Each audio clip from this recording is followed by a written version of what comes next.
Baik, bismillahirrahmanirrahim. Kita harus bangkit saat terjatuh. Assalamualaikum warahmatullahi wabarakatuh. Selamat malam teman-teman semua. Selamat datang di program rutin dari kami, Sekolah Trainer dan Motivator Indonesia. Ya, yaitu program STMI, disingkat STMI Berbagi untuk Indonesia Bercahaya. Di bulan Ramadan ini, bulan penuh berkah, bulan penuh rahmat, bulan penuh ampunan, dan bulan penuh hikmah.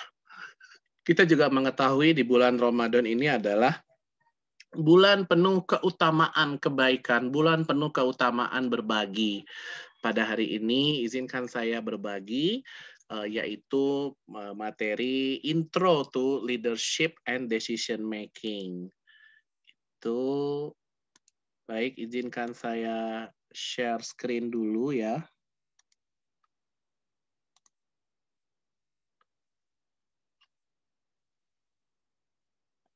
Perkenalkan, nama saya Sakti Syahputra. 13 tahun yang lalu saya mendirikan Lembaga Pelatihan dan Bimbingan Belajar Bintang Solusi Mandiri atau Bimbel Solusi. Dari minjem uang kas nasyid ke adik kelas 500.000, alhamdulillah cabangnya diwaralabakan, difranchise-kan. Cabangnya sampai 40, karyawannya sampai 400, siswanya akumulasi pernah sampai 5.000 siswa. Ya, alhamdulillah. Tidak ada niat saya untuk jadi seorang trainer atau motivator karena memang cita-cita awal saya mau jadi seorang wartawan atau jurnalis. Kenapa? Karena dari kecil saya bacaannya tabloid bola, sportif, GO, ya, Liga Calcio, football Italia, suka nonton sepak bola, Liga Italia, Liga Inggris, Liga Champion, Piala Dunia, Piala Eropa, dan lain-lain. Jadi wartawan itu adalah keren banget rasanya. Makanya kuliahnya komunikasi S1, ngambil jurusannya jurnalistik. Ternyata di akhir semester, di akhir tahun terakhir saya kuliah, diajak gabung ke Bimbel Solusi jadi sales, marketer, ya, ke sekolah-sekolah, promosi, marketing, ya, mempromosikan Bimbel Solusi, lalu presentasi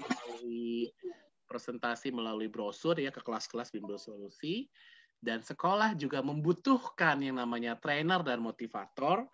Dan sekolah tuh tahu kalau ngundang trainer itu mahal biasanya, maka ngundang motivator mahal, nah undang aja saya, gratis gitu ya.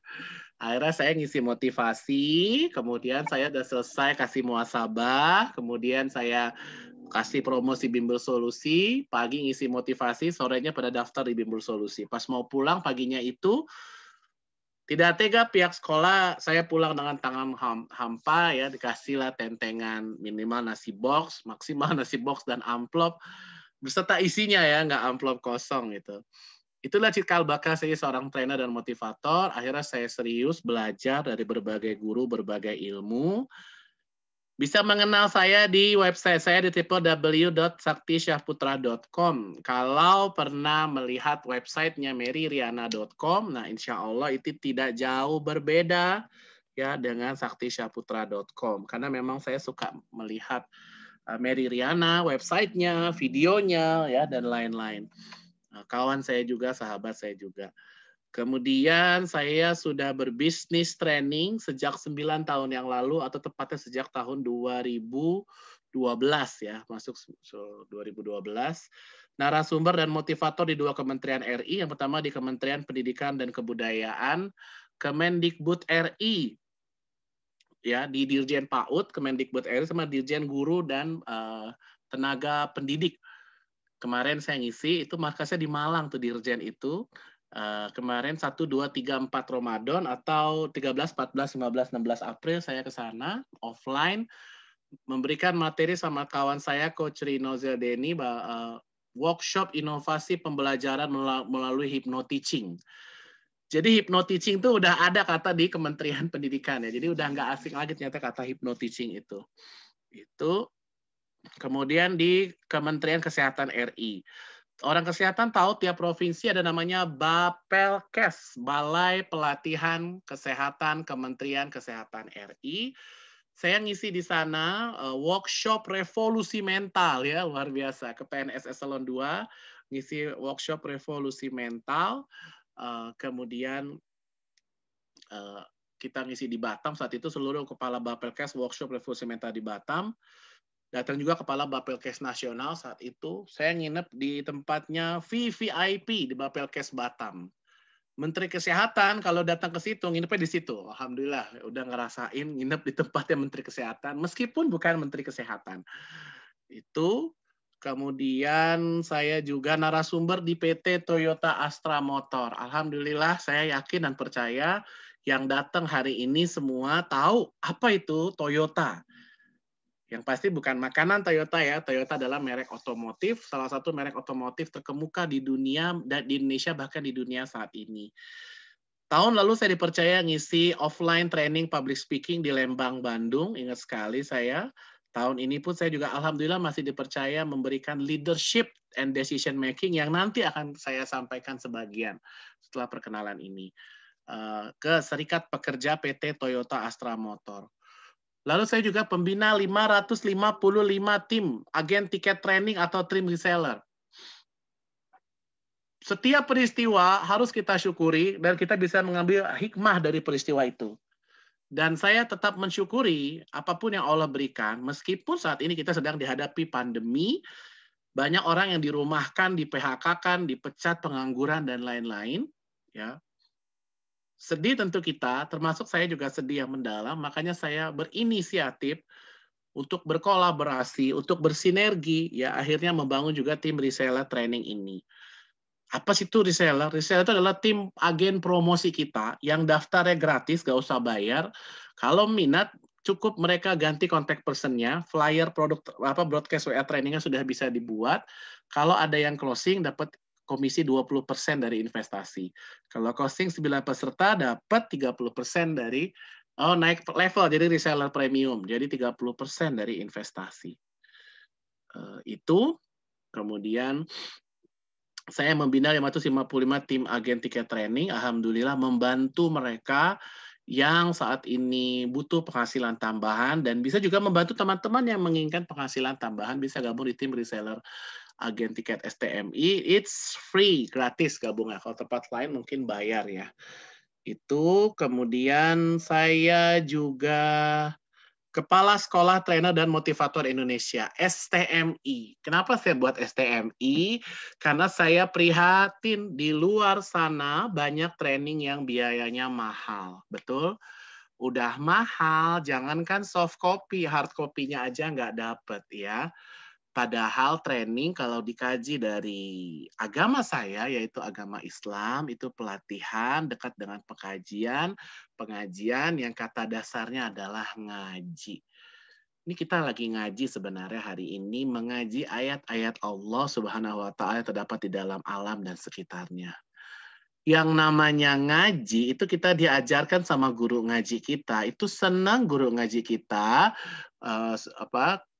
punya banyak binaan, seperti guru ngaji saya binaannya bisa sampai 100 orang.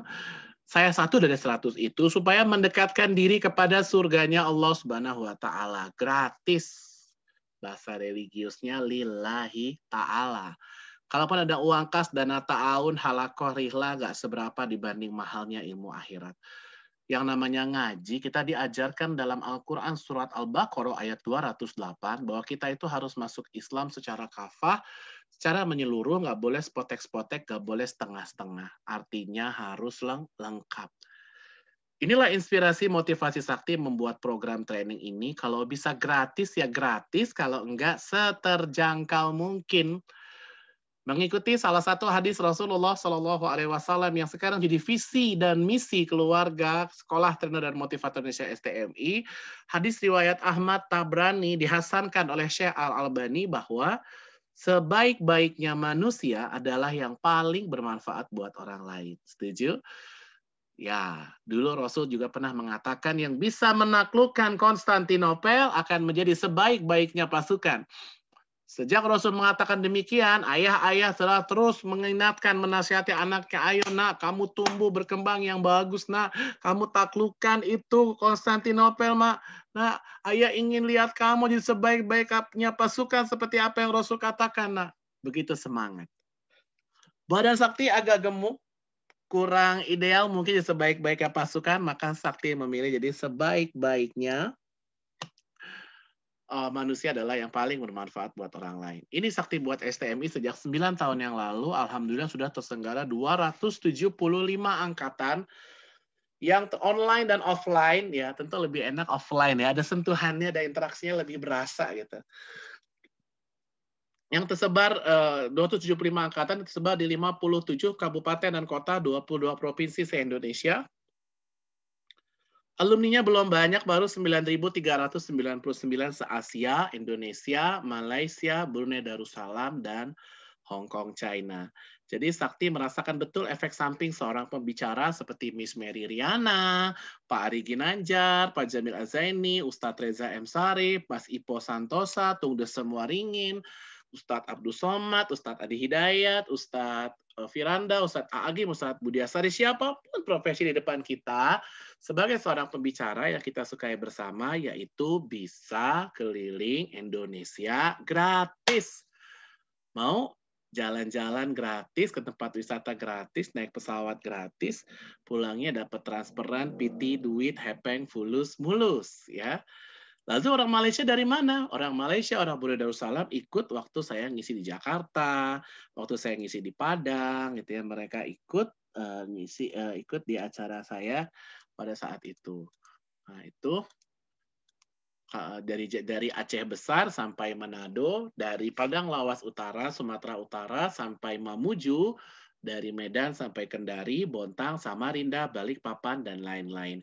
Kalau saya bisa, saya juga yakin teman-teman pasti bisa.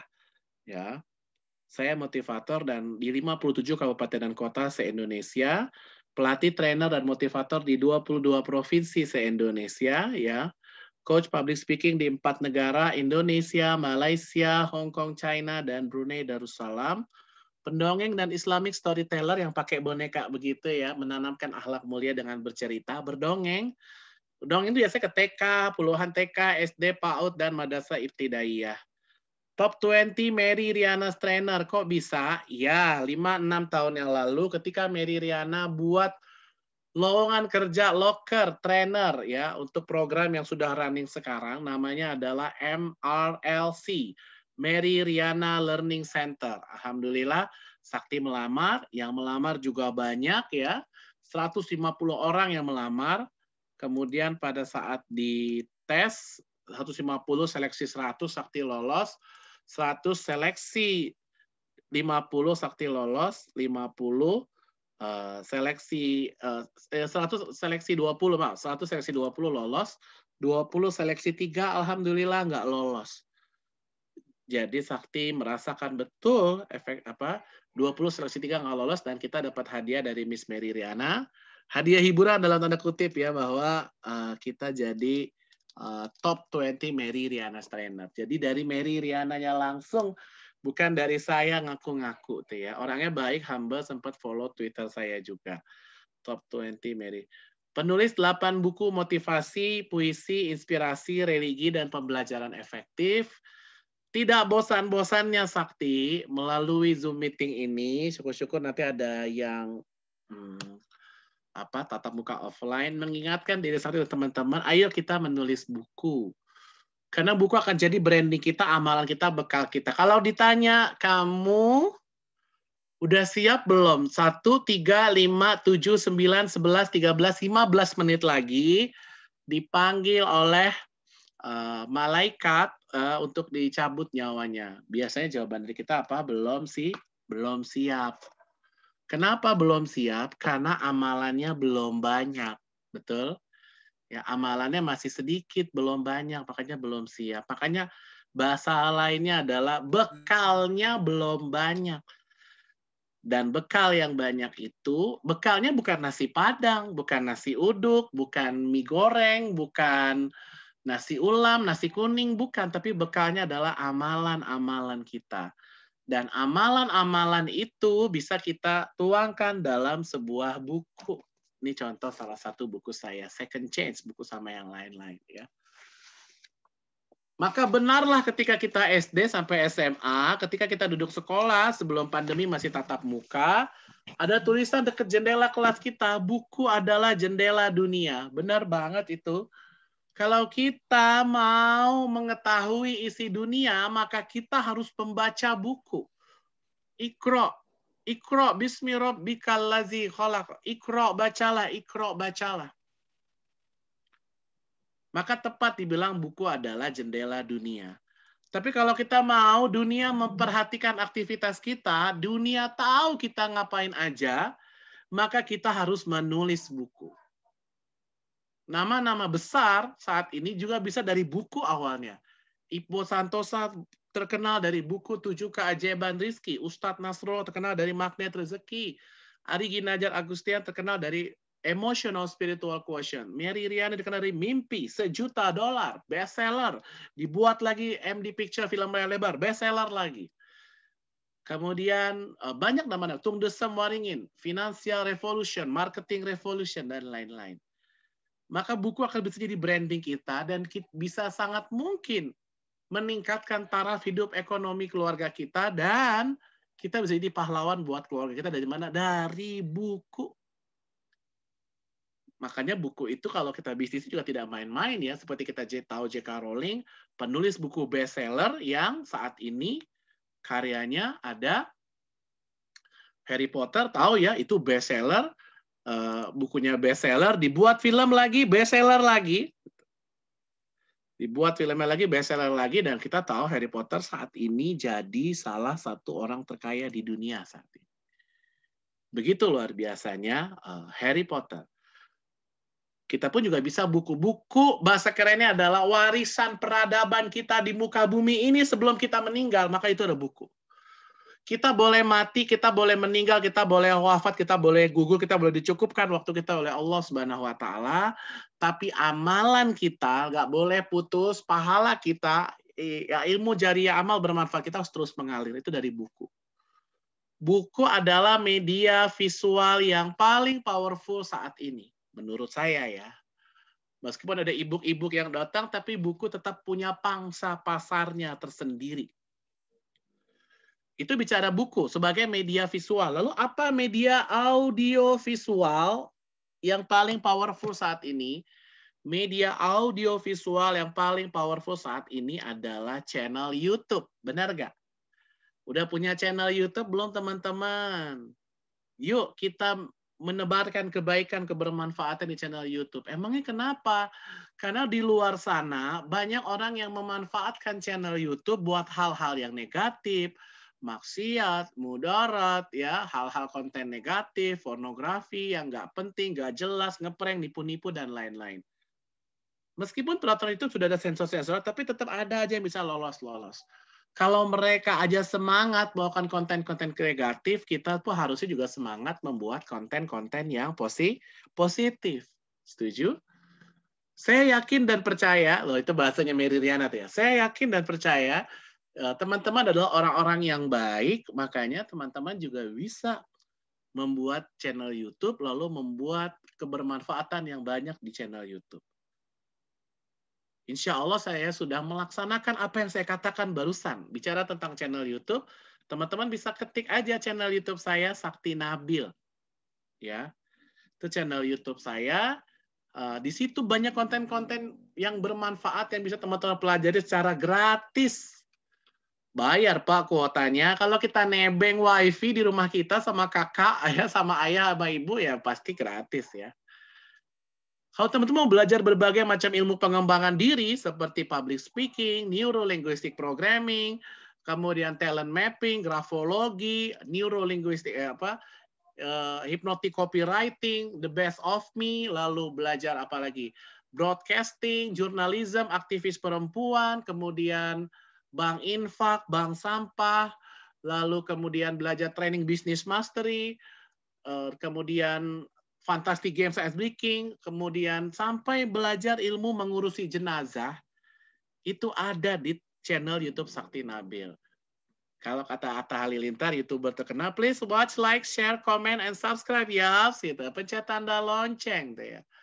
Alhamdulillah orang desa seperti saya ya, sudah punya 2.560 YouTuber.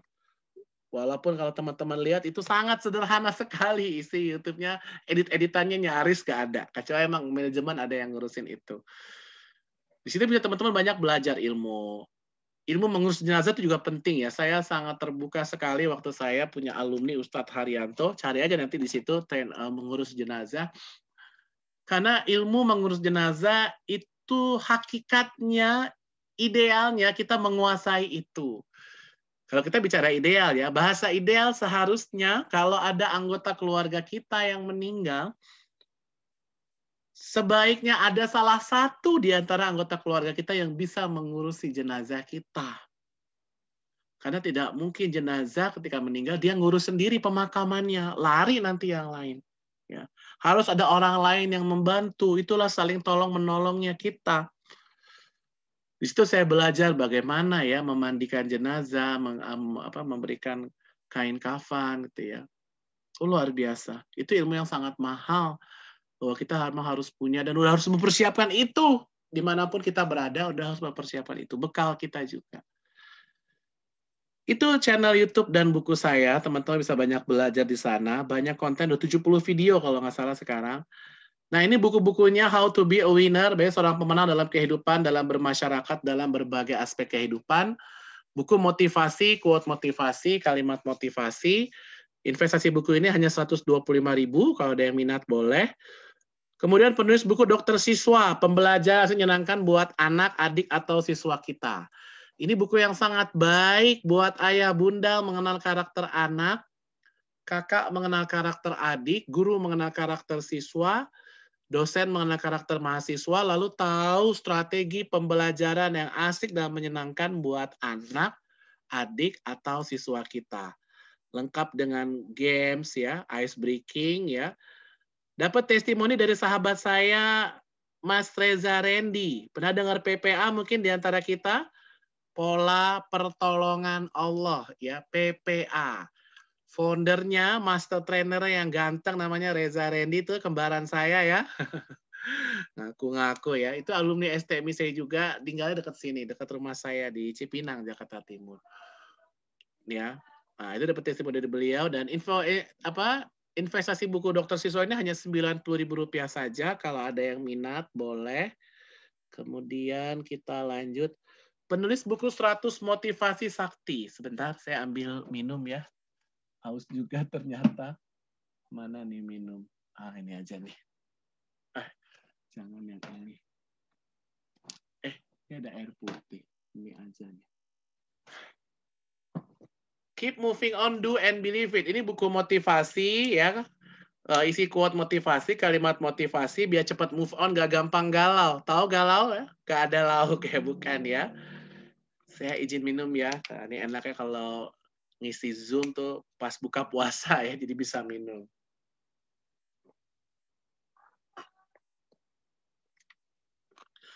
Dapat testimoni spesial dari Miss Mary Riana, penulis buku bestseller Mimpi $1 Juta, host Impossible Metro TV. Kalau ngisi seminar sering ngomong Indonesia pasti bisa. Saya yakin dan percaya. Nah, itu.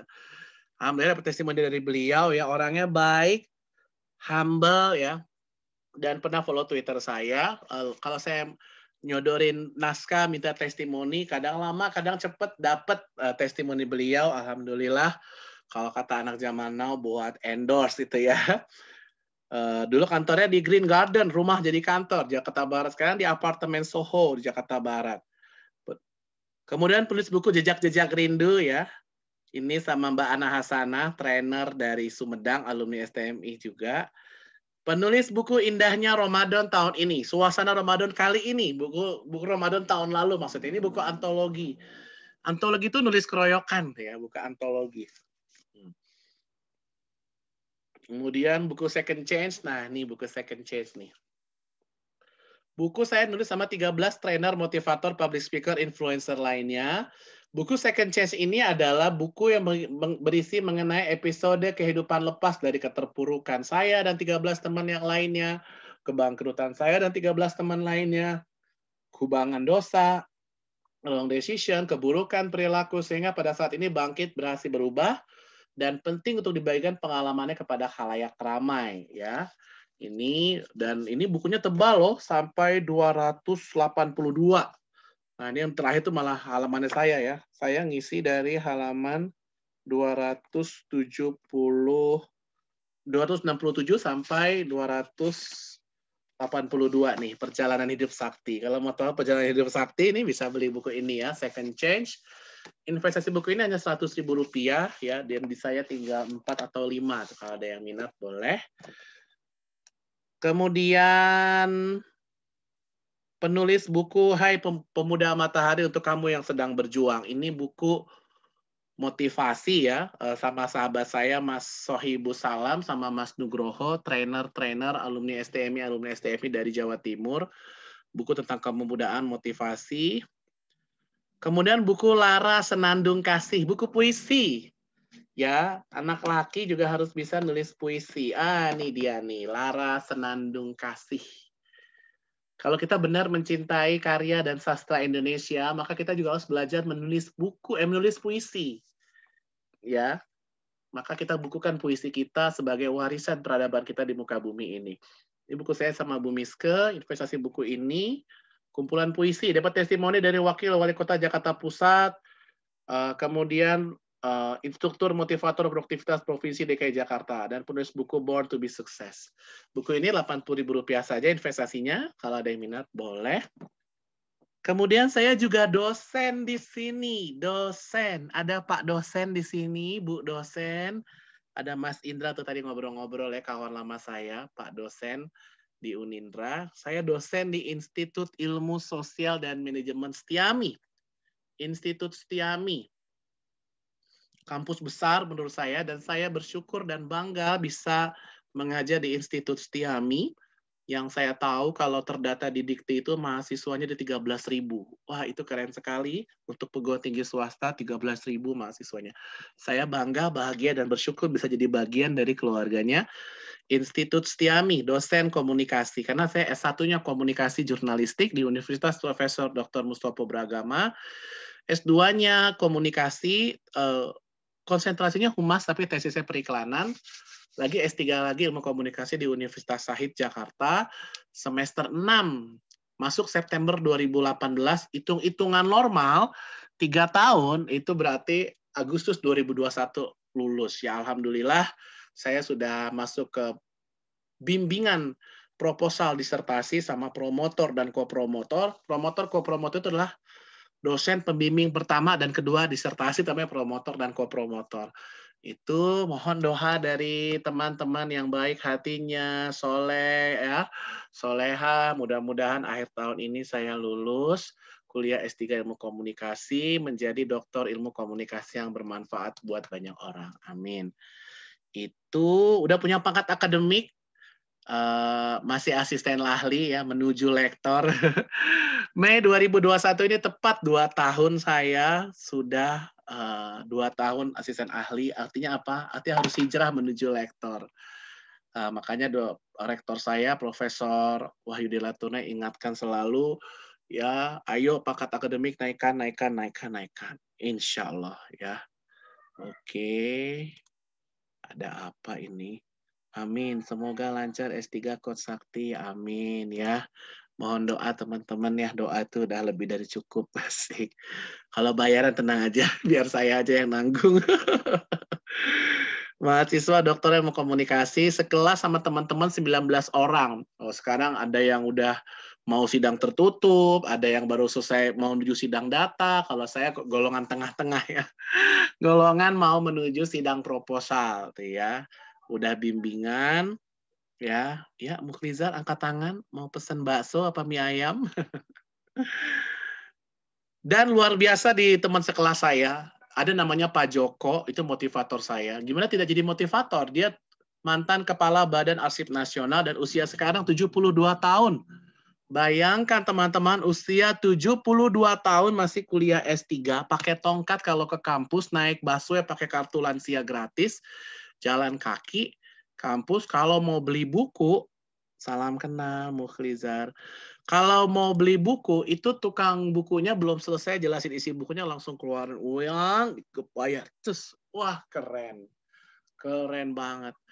Dan saya malu, dan saya berharap teman-teman juga malu kalau belum usia 72 tahun, tapi sudah males belajarnya. Luar biasa Pak Joko. 72 tahun kuliah S3. Keren.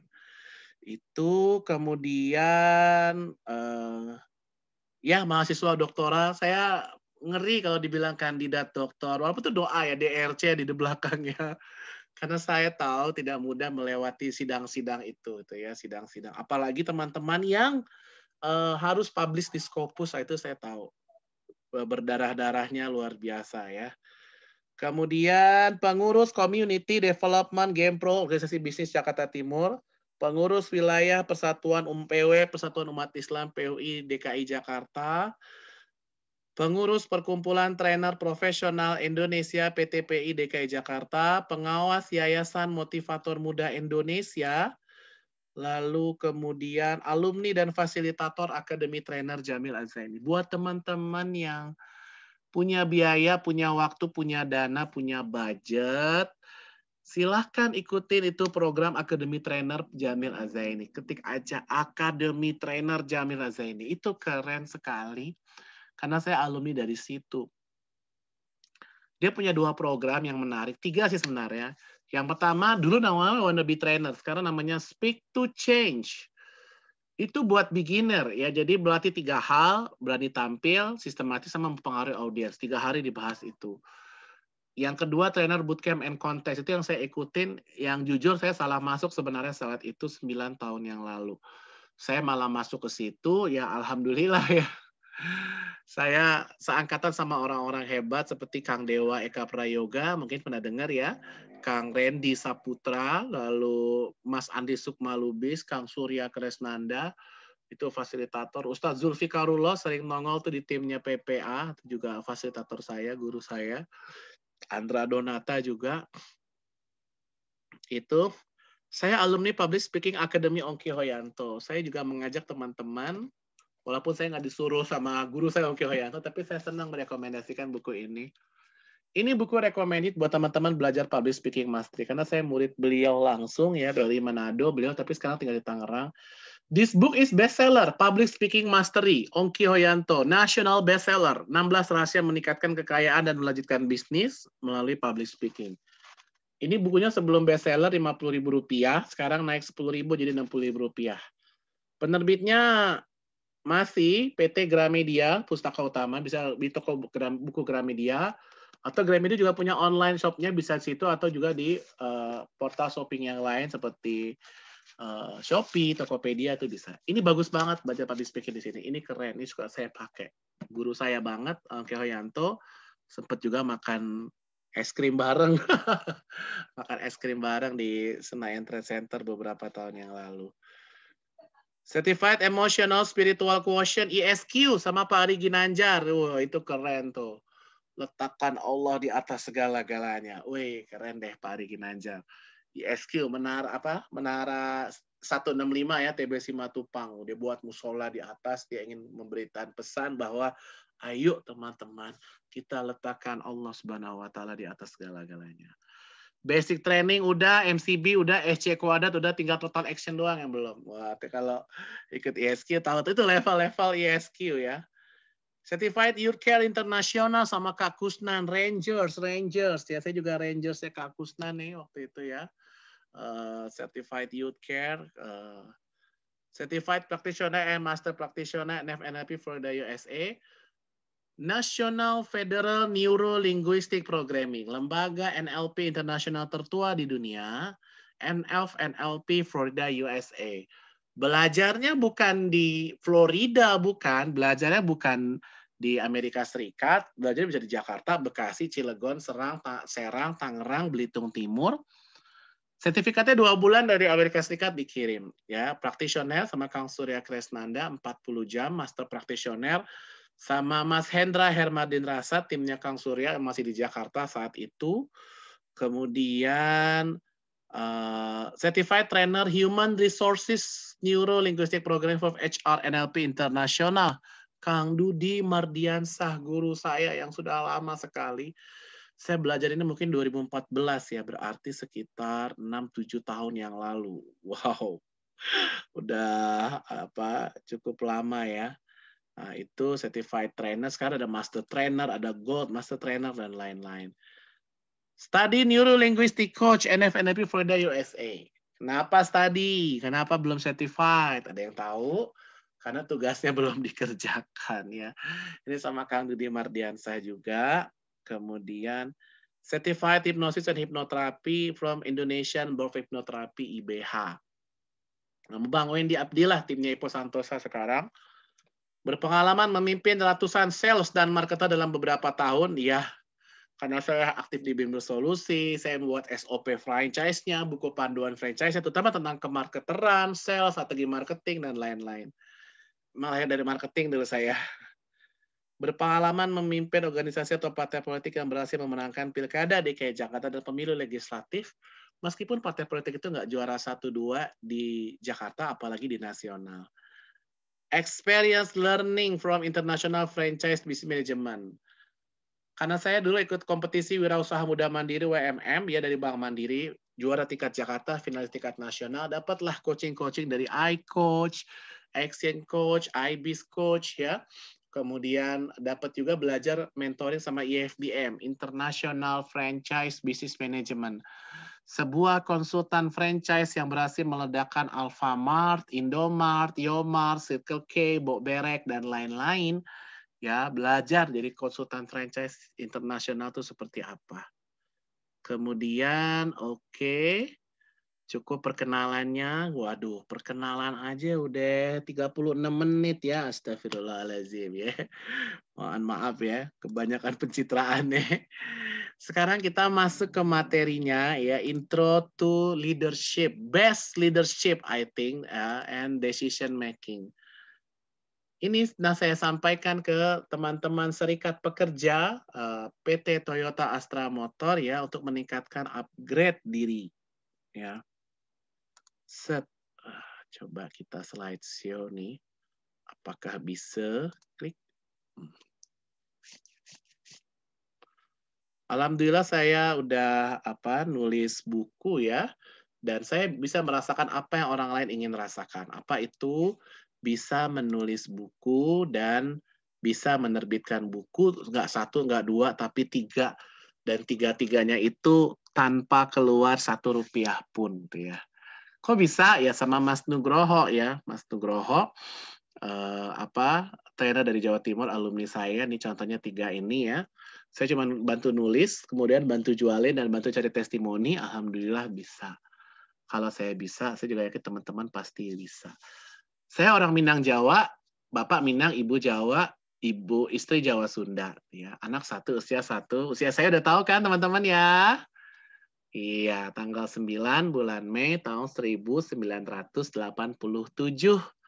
Jadi baru 33 tahun seumuran Raffi Ahmad, Nagita Slavina. Hanya nasib yang membedakan kita. Saya rela dan ikhlas kalau disamakan sama Rafathar juga ya. Oke, cukup Sakti perkenalan pencitraannya. Masuk kita belajar kepemimpinan dari referensi Arifin Samsul 2012. Leadership, Ilmu dan Seni Kepemimpinan, Jakarta Mitra Wacana Media. Ada 6 bagian, kayaknya nggak mungkin 6 bagian disampaikan semua, bisa sampai sahur mungkin. Kita lihat saja kita berhenti di mana ya. Ini bagian pertama, mengenai definisi pemimpin dan kepemimpinan. Wow, ternyata Spider-Man sampai baca koran di sini ya, melihat lowongan kerja mungkin bingung dia menghadapi musuh yang tidak terlihat. Biasanya lawannya adalah Venom, Green Goblin, Dr. Octopus ya. Sekarang lawannya pandemi tidak terlihat sampai dia baca koran. What is leader? Pengertian leader. Kata pemimpin muncul tahun 1300, manakala kata kepemimpinan tahun 1800. Bayangkan, pemimpin dan kepemimpinan itu selisih 500 tahun.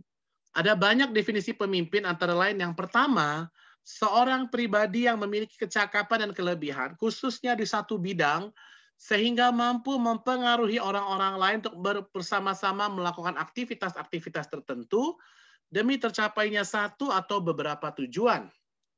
Yang kedua, seorang yang memimpin dengan jalan memprakarsai tingkah laku sosial dengan mengatur, mengarahkan, mengorganisir, atau mengontrol usaha atau upaya orang lain, atau melalui prestise, kekuasaan, atau posisi dalam pengertian luas.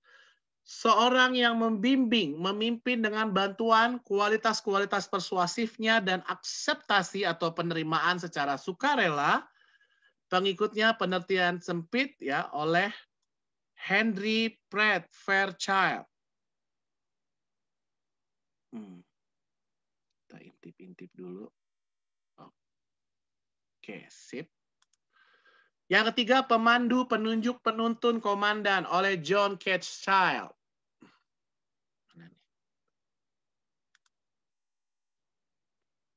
Yang keempat, kepala aktual dari organisasi partai di kota, dusun, atau subdivisi, bagian-bagian lainnya, aspek politis, kepribadi, dan yang memiliki kecakapan khusus dengan atau tanpa pengangkatan resmi, dapat mempengaruhi kelompok-kelompok yang dipimpinnya. Untuk melakukan usaha bersama, mengarah pada pencapaian sasaran-sasaran tertentu atau kesimpulan. Izin pindah ke PC. Ya, boleh. Atau dengan kata lain, sesungguhnya kepemimpinan bersumber dari keunggulan manusia dari segi kualitas. That's leader, that's pemimpin. Wis, keren banget nih ya. Saya kalau kurusan pakai jas tuh seganteng ini ya, pakai apa? Pakai dasi. Yang keenam, pusat proses kelompok, kepribadian yang berakibat seni menciptakan kesepakatan, kemampuan mempengaruhi bentuk rujukan, hubungan kekuasaan, hasil interaksi, pemisahan kekuasaan, pemisahan peranan, awal struktur, dan lain-lain. Grant tahun 1992 menyimpulkan ada 350 definisi.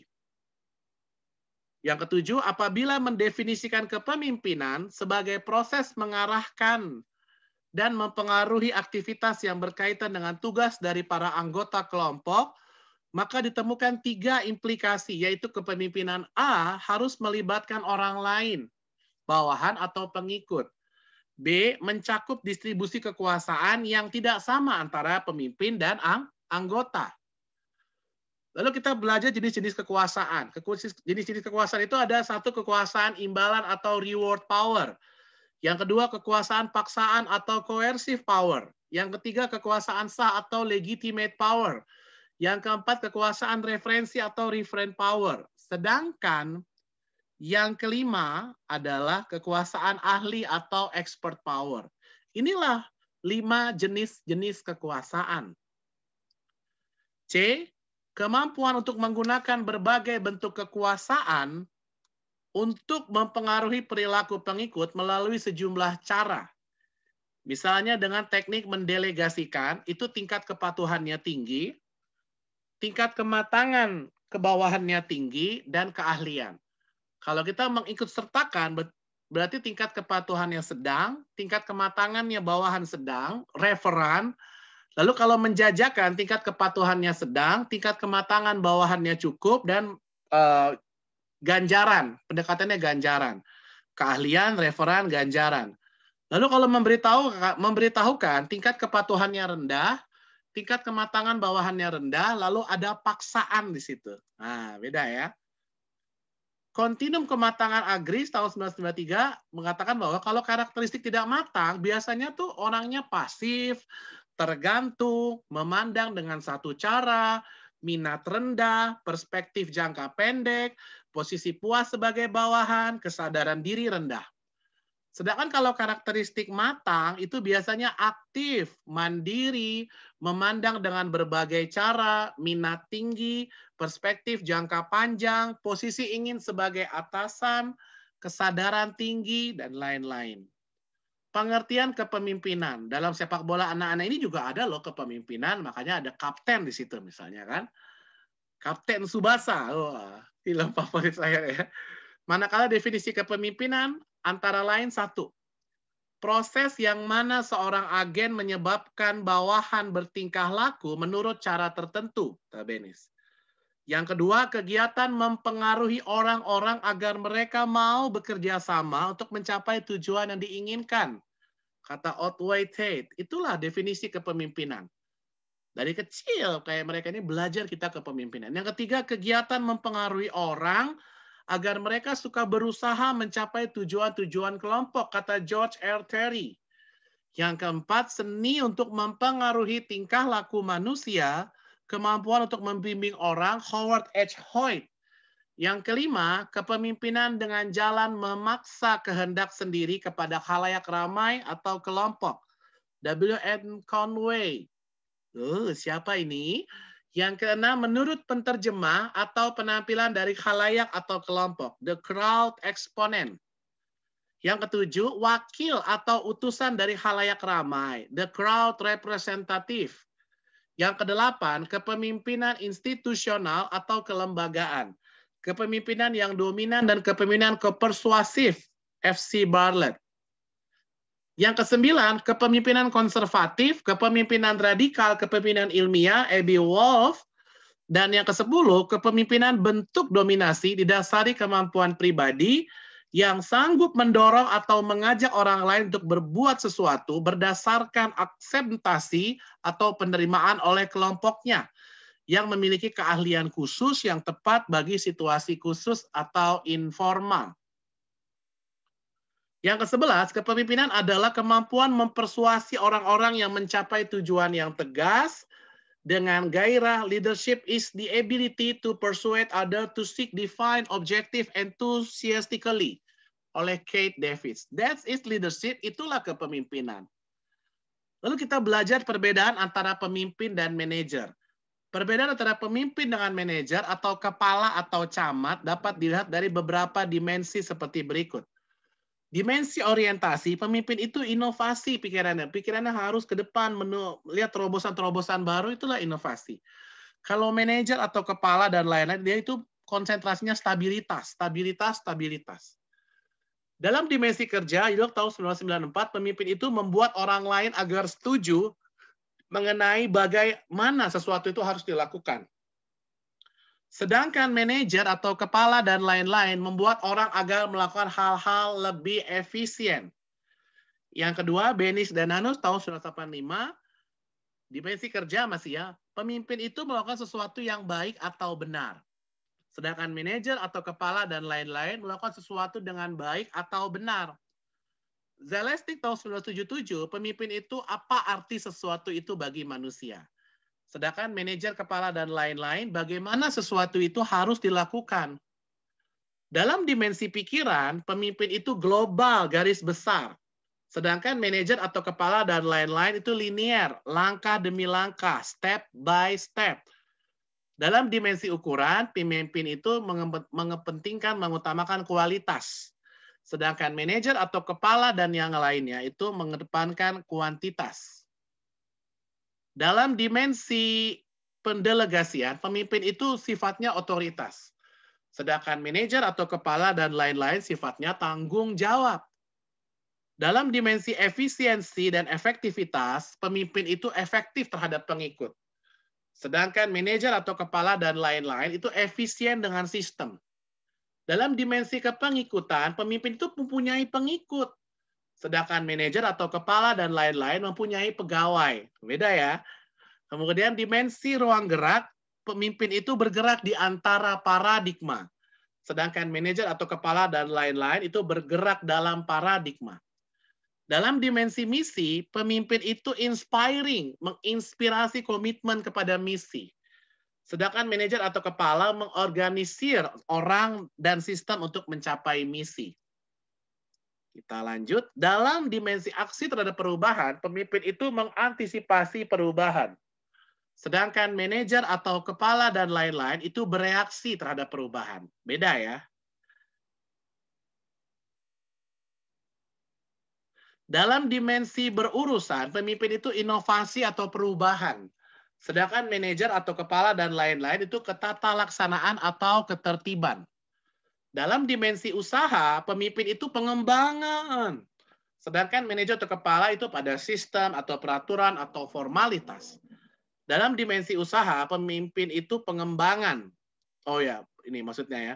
Dalam dimensi orientasi, pemimpin itu pada manusianya, non formal atau personalnya.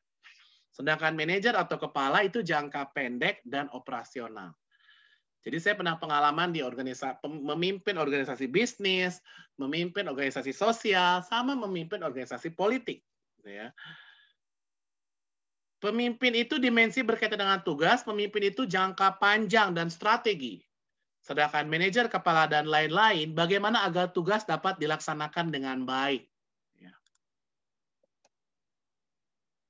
Dalam dimensi pertanyaan dalam melaksanakan tugas, pemimpin itu apa yang harus dilakukan dan mengapa harus melakukan hal tersebut. Sedangkan manajer atau kepala dan lain-lain, bagaimana agar tugas dapat dilaksanakan dengan baik. Dalam dimensi komitmen, pemimpin itu membangun komitmen. Dalam dimensi manajer atau kepala dan lain menegakkan aturan. Dalam dimensi untuk menjamin terlaksananya pekerjaan dengan baik, pemimpin itu dilakukan pemberdayaan atau empowerment. Sedangkan manajer atau kepala dan lain-lain dilakukan pengendalian atau kontrol. Dalam dimensi mengurusi, pemimpin itu perubahan sifatnya. Sedangkan manajer atau kepala dan lain-lain itu sifatnya kompleksitas. Dalam dimensi mengelola, pemimpin itu menetapkan arah yang dituju atau visi. Sedangkan manajer atau kepala dan lain-lain membuat perencanaan dan menyusun anggaran. Dalam dimensi permulaan tugas, pemimpin itu melakukan penyamaan pandangan dari orang-orang mengenai tujuan atau arah yang akan dicapai. Sedangkan manajer atau kepala dan lain-lain mengembangkan kapasitas untuk merealisasikan rencana untuk mengorganisir dan menyusun staf. Wah, kita sudah selesai bagian pertama, masuk kita ke bagian kedua, yaitu pendekatan kepemimpinan. Pendekatan kepemimpinan. Kepemimpinan adalah proses pengarahan yang mempengaruhi aktivitas yang berkaitan dengan tugas dari anggota kelompok. Untuk lebih mempermudah dan memahami kepemimpinan tersebut, perlu digunakan beberapa pendekatan. Antara lain pendekatan kepemimpinan berdasarkan sifat, pendekatan kepemimpinan berdasarkan tingkah laku, dan pendekatan kepemimpinan berdasarkan teori situasional, serta pendekatan kepemimpinan berdasarkan teori penerimaan. 1. Pendekatan kepemimpinan berdasarkan sifat atau ciri-ciri. Pendekatan sifat pada kepemimpinan artinya rupa dari keadaan pada suatu benda, tanda lahiriah, ciri khas yang ada pada sesuatu yang membedakan dari yang lain. Suatu pertanyaan penting yang dapat diajukan adalah sifat-sifat yang membuat seseorang itu sehingga menjadi pemimpin. Teori awal tentang sifat ini dapat ditelusuri kembali mulai dari zaman Yunani kuno dan zaman Roma. Ketika itu orang percaya bahwa pemimpin itu dilahirkan bukan dibuat. Teori The Great Man mengatakan bahwa seseorang yang dilahirkan sebagai pemimpin, ia akan menjadi pemimpin apakah ia mempunyai sifat atau tidak mempunyai sifat sebagai pemimpin. Setelah mendapatkan pengaruh pendidikan dan pengalaman, oleh karena itu sejumlah sifat-sifat seperti fisik, mental, dan kepribadian menjadi pusat perhatian untuk diteliti di sekitar tahun 1930 sampai 1950-an. Don't wait for leaders become them. Hasil penelitian diperoleh kesimpulan bahwa kecerdasan selalu muncul dengan persentase yang tinggi, kemudian inisiatif, keterbukaan, rasa humor, antusiasme, kejujuran, simpati, dan percaya pada diri sendiri. Dalam menentukan pendekatan sifat ini, ada dua jenis pendekatan, yaitu yang pertama, membandingkan sifat orang yang tampil sebagai pemimpin dengan orang yang tidak menjadi pemimpin. Beda ya. Pemimpin itu lebih terbuka dan percaya diri. Tetapi ada juga orang yang punya sifat seperti itu, namun tidak jadi pemimpin. Dan sebaliknya, ada juga orang yang tidak memiliki sifat tersebut, tetapi ya jadi pemimpin. Misalnya Abraham Lincoln, ya sifatnya pemurung dan tertutup. Napoleon yang badannya, mohon maaf, agak pendek, ya. Yang kedua, membandingkan sifat pemimpin efektif dengan pemimpin yang tidak efektif. Inteligensi, inisiatif, dan kepercayaan diri berkaitan dengan tingkat manajerial dan prestasi kerja yang tinggi. Kepemimpinan efektif tidak bergantung pada sifat-sifat tertentu, melainkan lebih pada beberapa corak sifat-sifat pemimpin itu dengan kebutuhan dan situasinya. Menyadari bahwa tidak ada korelasi sebab akibat dari sifat-sifat yang diamati dalam penelitian dengan keberhasilan seorang manajer, maka Faisal tahun 2004 merumuskan 4 sifat umum yang mempunyai pengaruh terhadap keberhasilan kepemimpinan organisasi. Yaitu yang pertama, kecerdasan. Pada umumnya, pemimpin mempunyai tingkat kecerdasan lebih tinggi dibanding yang dipimpin. Yang kedua, kedewasaan. Pemimpin cenderung menjadi matang dan mempunyai emosi yang stabil serta perhatian yang luas terhadap aktivitas-aktivitas sosial. Itulah pembahasan pendekatan kepemimpinan dan itulah slide terakhir yang kita pelajari hari ini. Saya ingin sekali menyampaikan begitu panjang, tapi waktu jualah yang memisahkan kita. 5 menit lagi akan berakhir program ini. Oleh karena itu, izinkanlah saya menyampaikan materi. Saya yakin dan percaya materi yang barusan itu masih sangat singkat dan teman-teman masih ingin sangat belajar tentang apa itu leadership, apa itu kepemimpinan terbaik, dan seperti apa decision making yang bagus, making decision yang bagus. Makanya saya mengajak teman-teman untuk mengikuti program training perdana kami yang akan dilaksanakan hari Jumat ini dengan judul Best Leadership and Decision Making. Ya, jadi tidak hanya membahas kepemimpinan terbaik, tapi juga membahas pengambilan keputusan atau decision making. Nah, inilah flyernya ya, Best Leadership and Decision Making. Nah, ini foto saya yang ganteng ini ya. Apakah ini penuh dengan editan atau nyata natural ya? Hanya teman yang bisa menjawab. Di training online ini, live on Zoom meeting ini, kita akan belajar definisi pemimpin dan kepemimpinan. Tadi kita udah belajar ya, pengertian leader, jenis-jenis kekuasaan, sudah belajar, pengertian kepemimpinan, lalu kita belajar perbedaan antara pemimpin dan manajer, pendekatan kepemimpinan. Nah, yang belum nih, motivasi dalam kepemimpinan, pendekatan kepemimpinan belum berakhir tadi. Lalu kita belajar di sini nanti akan belajar pengertian motivasi, teori motivasi, bentuk motivasi, teknik motivasi, ya. Jadi ada teknik juga motivasi. Lalu kita belajar teori kepemimpinan, pemimpin formal, pemimpin informal, etika profesi pemimpin, kriteria etika profesi pemimpin, etika dan nilai profesi pemimpin, pembentukan tim, karakteristik kelompok atau tim, mengapa perlu tim building, alasan membentuk tim building, manfaat membangun tim building, teori pembentukan tim building, kaderisasi kepemimpinan, keputusan dan pengambilan keputusan, making decision tadi, definisi keputusan, jenis keputusan, tingkat-tingkat keputusan, kategori keputusan, pengambilan keputusan. Insya Allah kita akan pelajari semua materi sebanyak itu ya hari Jumat habis sholat asar pukul 3:30 sampai menjelang maghrib ya waktu Indonesia bagian Barat. Hari Jumat 7 Mei 2021 pukul 15.30 sampai 17.49. Teman-teman bisa mempelajari semua itu. Investasi normal buat program training online ini 599.999. Tapi untuk teman-teman 100 pendaftar tercepat, investasinya sangat terjangkau, hanya 59.999 sudah mendapatkan ilmu sebanyak itu, materi dalam bentuk PDF dan juga rekaman training online yang teman-teman akan dapatkan, serta juga konsultasi seumur hidup sama trainernya. Kalau teman-teman mau daftar training ini segera karena kita cuma menerima 100 pendaftar tercepat ya. Itu bisa menghubungi nomor saya, sudah tahu ya nomor admin atau saya 0812 8328 8353. Mudah-mudahan kita semua ya mudah-mudahan kita semua bisa menjadi the best leadership dan decision making.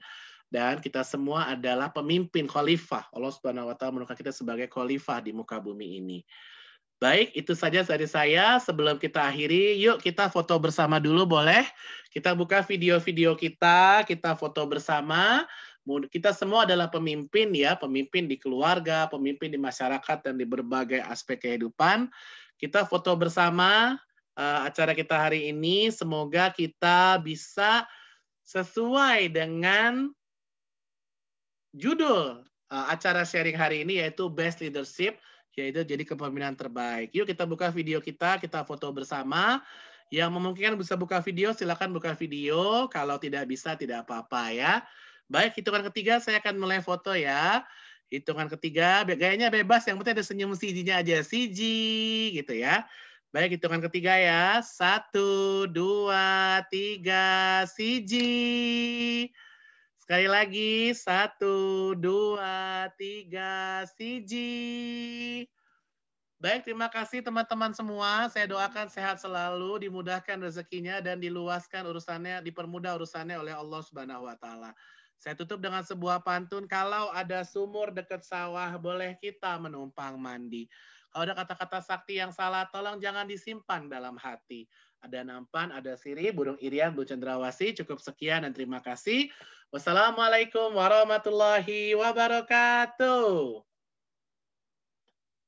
Terima kasih banyak teman-teman semua. Terima kasih Mas Wahyudi, warahmatullahi wabarakatuh. Dik-dik, Mas Ridwan, Mas Roni, Mas Supriyono, Mbak Megi, Michelle Latifa, Khairil Anwar, Mas Roni, Mbak Lili, Mas Muhammad Rais, dan Mas siapa nih?